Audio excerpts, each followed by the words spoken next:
গল্পের নাম ইচ্ছেপূরণ গাছের নিচে।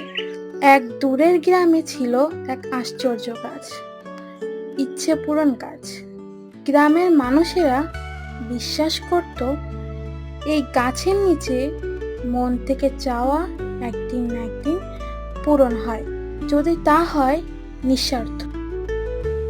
3 পরী পাহারা দিত এই গাছকে, রুবি, নীলা আর চাঁদনি।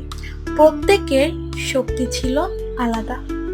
রুবি দুঃখ টেনে নিতে পারত, নীলা খুঁজে পেত হারানো জিনিস, আর চাঁদনি দেখতে পেত ভবিষ্যৎ। আজ মনে হচ্ছে কারো মন থেকে চাওয়া আসছে। চলো গাছের নিচে যাওয়া যাক।